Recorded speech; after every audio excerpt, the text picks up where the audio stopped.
The first time my daughter's fiancé stepped foot in our house, my wife looked like she just looked a ghost right in the eyes. Her face went completely white.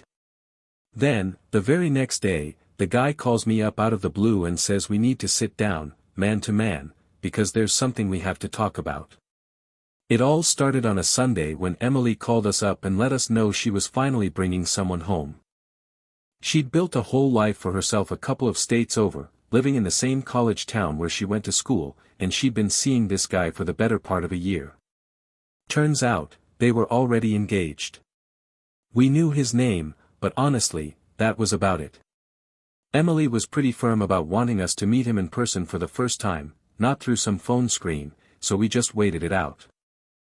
Now that the wedding was right around the corner, she was finally bringing him out to meet us. And to be completely honest with you, I was just happy to hear the news. See, my girl had a real rough run with men before this. A few solid years of bad relationships took a lot out of her, and honestly, it took a lot out of me too, just having to sit back and watch her go through it. So, Claire and I spent the entire week busting our humps, getting the house completely ready like it was the most important thing in the world.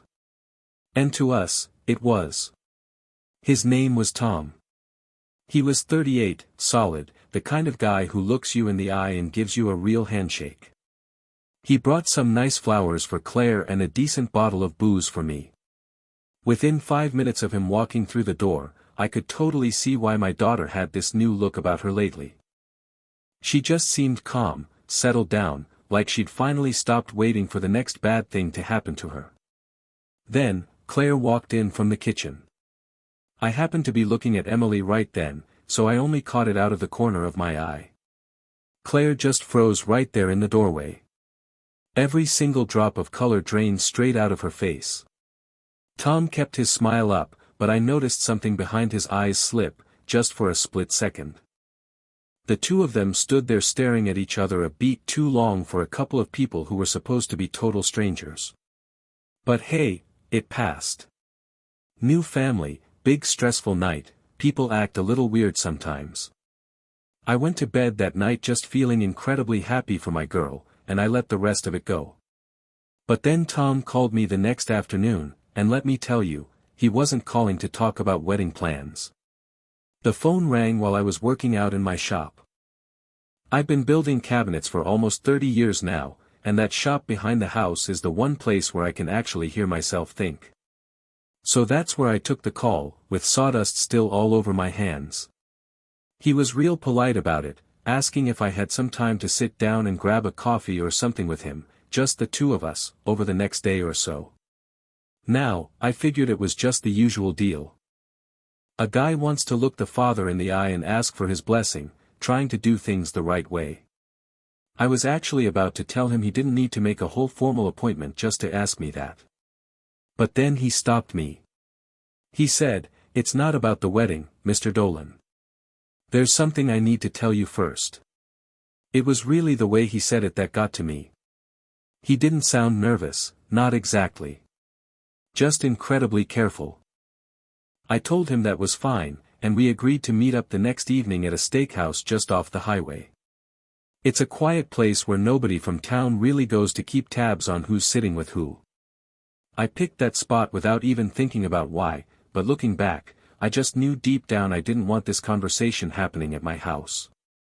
When I went back to my workbench, I tried to finish up a drawer I'd been fitting together, but I couldn't do it.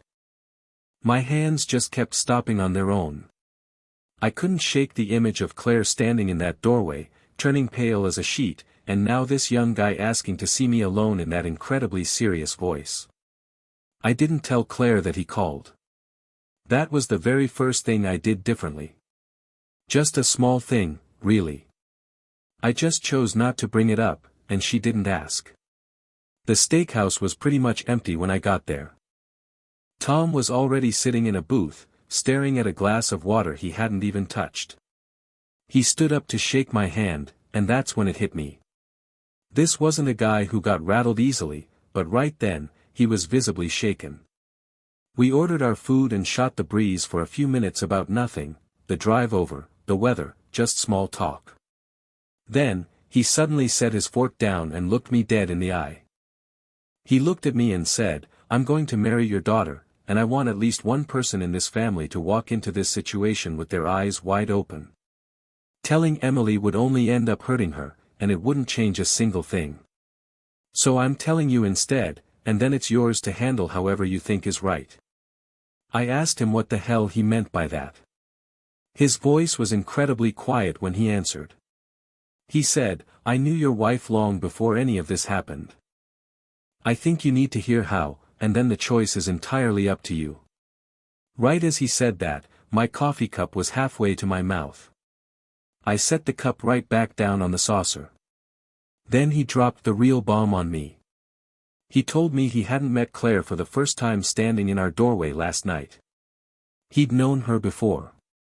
In fact, he'd known her a couple of years back, long before he and Emily ever even crossed paths. I just sat there, completely frozen. Right about then, the waiter strolled by and asked if everything was tasting all right. I heard my own voice tell him it was fine, and the guy walked off. Truth is, I hadn't touched a single thing on my plate. I looked across the table at this guy my daughter wanted to spend the rest of her life with, and I asked him the only question that actually mattered.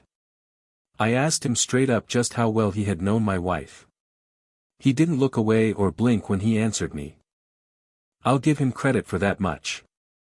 What he had to say, he said it plainly, without trying to dress up a bunch of excuses to make himself look better.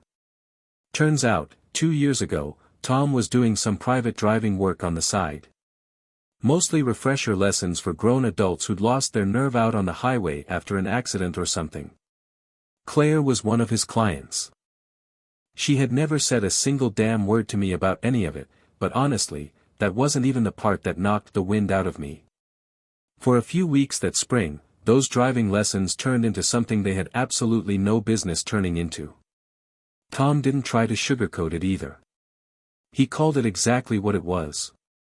It lasted for a little while, then it fizzled out, and the two of them never saw each other again.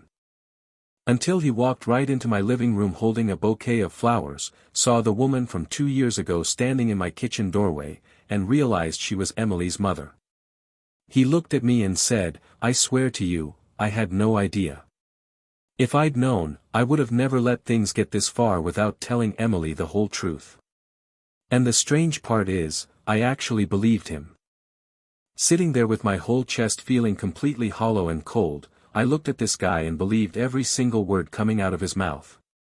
He wasn't some predator who had targeted my family.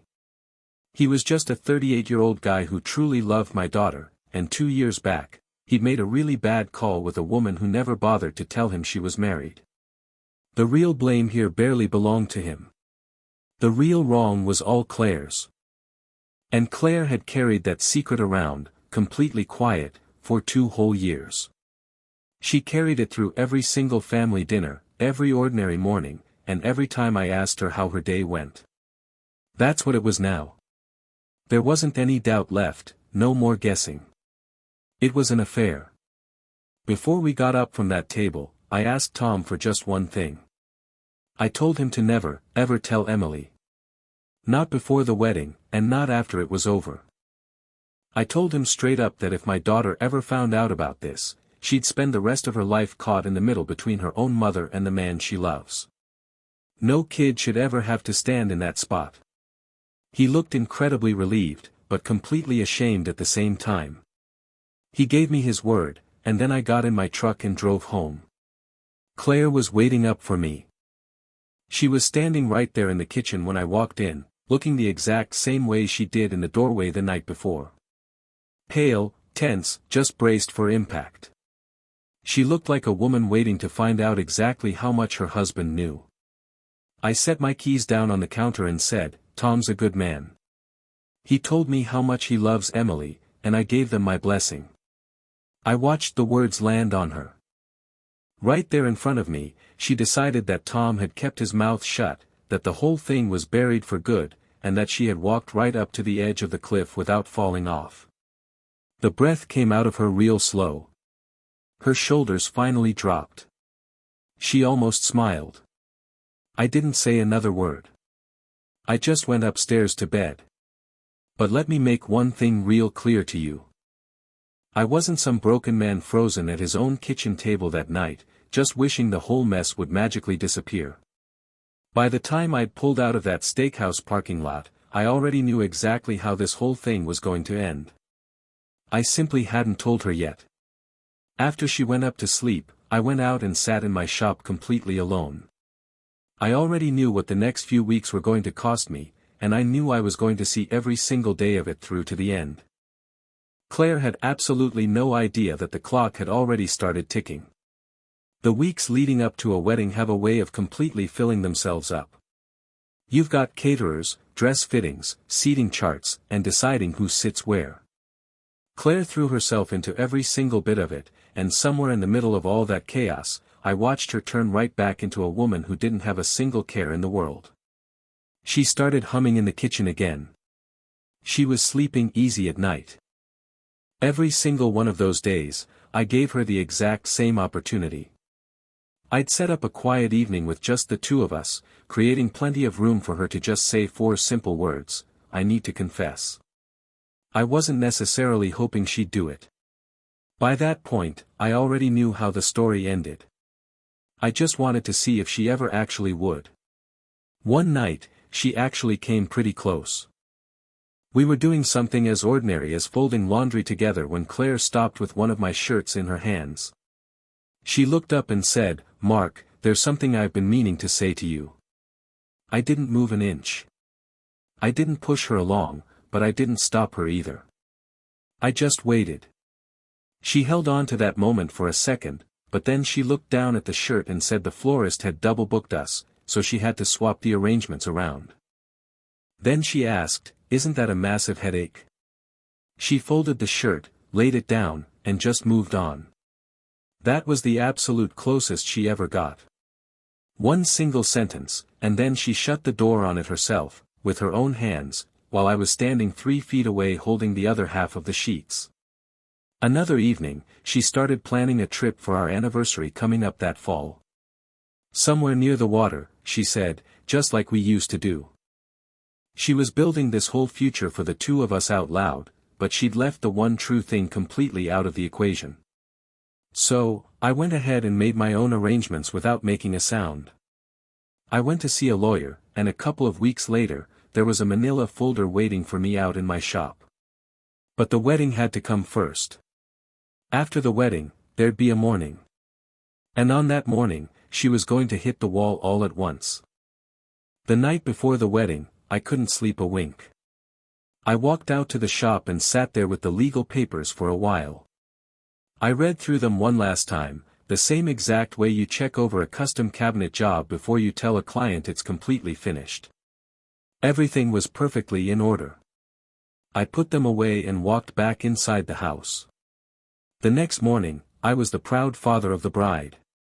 The day was incredibly tough, but not for the reasons you'd probably think. It was actually easy to smile because Emily made it so easy. She tracked me down right before the ceremony, fixed my collar with both of her hands, and told me she'd never been more certain about anything in her entire life. She looked at me and said, "You always could read people perfectly, Dad." The day you gave them your blessing, I completely stopped being scared. I held on to that one real tight. Then, I walked my daughter down the aisle and handed her over to a man I had every single reason to trust her with. Claire stood right next to me through the whole event. We held hands for the pictures, smiling at neighbors and friends we'd known for over 20 years. And as the day went on, I watched the very last bit of fear completely drain out of her. She wasn't even pretending anymore, she truly believed she was in the clear. To her mind, the secret had survived the wedding, which meant it had survived everything. But here's the thing she didn't realize, she thought the wedding itself was the danger zone. She thought if she could just get past the ceremony quietly, she was completely safe. But she had it completely backwards. That wedding wasn't the finish line, it was the very last thing standing between her and the truth, and she just watched the curtains close on it. I played my part perfectly right down to the very last guest. I did it for Emily, and honestly, I'd do it all over again if I had to. Once the parking lot finally emptied out and the venue lights came down, Claire and I drove back to the house. The place was dead quiet, the exact way a house gets after a massive, exhausting day. Claire kicked off her high heels and started talking about how beautifully everything had gone, and how absolutely radiant Emily looked. She was still riding that wedding high. That's when I asked her to take a seat at the kitchen table. She sat down, still smiling a little bit. I walked out to my shop, grabbed the manila envelope, and came back inside to set it flat on the table right in front of her. Then I sat down across from my wife, and I spoke to her without a single drop of the softness I'd used with her for 25 years. I looked at her and said, "I know everything. Tom told me a couple of days after he first met you." The smile vanished from her face the exact same way the color had drained out of her in that doorway weeks ago. She didn't even reach out to touch the envelope. She just stared at it. I kept my voice steady. "The wedding was perfect," I said. "Emily is happy, and she is never going to find out about this. But you and I are completely done. Those are divorce papers." For a long moment, she didn't make a single sound. The refrigerator just hummed in the background. A car passed by somewhere out on the road.